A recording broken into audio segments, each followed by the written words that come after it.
Well, greetings and welcome to our series of weekly devotionals. This week we are looking at some selected verses from a very long Psalm 119.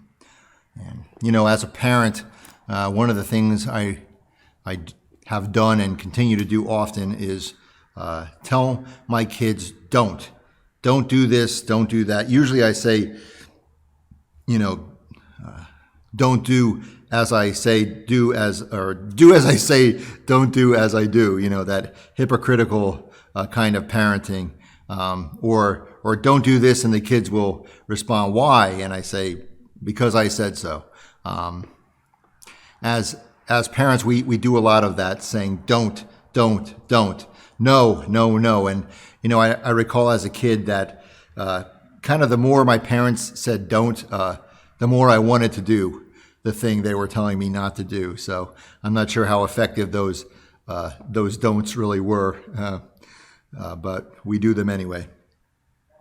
I mention this because of a couple of verses that I want to read in Psalm 119, which are verses 34 and 35. The psalmist writes, "Give me understanding that I may keep your law and observe it with my whole heart. Lead me in the path of your commandments, for I delight in it."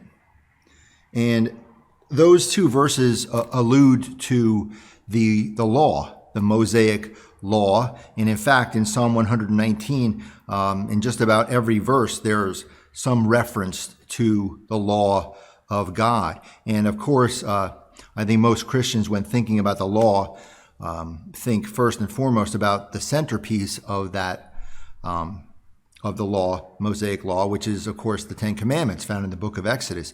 And I think that most of us think of the Ten Commandments and the law in general as a bunch of don'ts.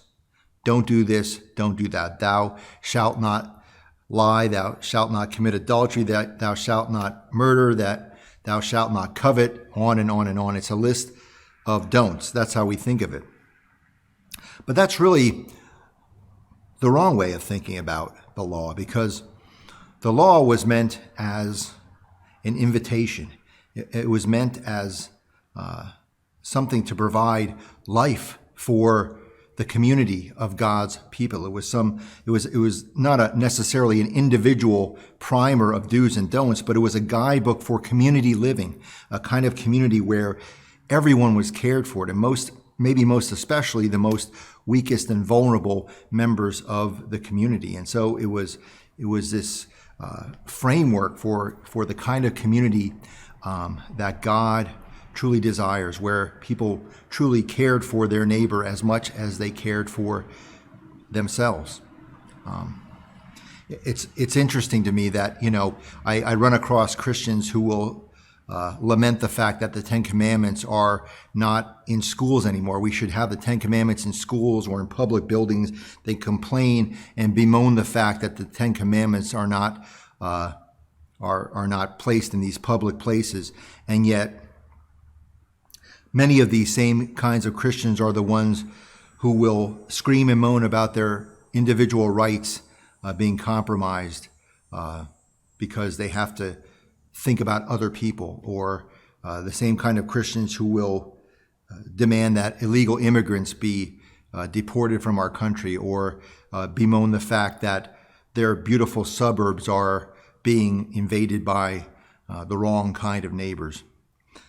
And when Christians say these kinds of things, of course, I reflect that they really have no idea what the Ten Commandments are about in the first place.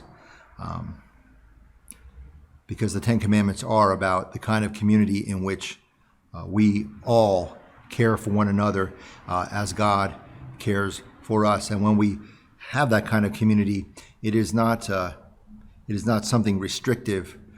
It is something expansive that provides the kind of life that God desires for all of us. So I'll invite you today, as part of maybe your time of devotion and reflection, to read the Ten Commandments, not as a list of don'ts, but as an invitation to the kind of life that God desires for each of us. Amen.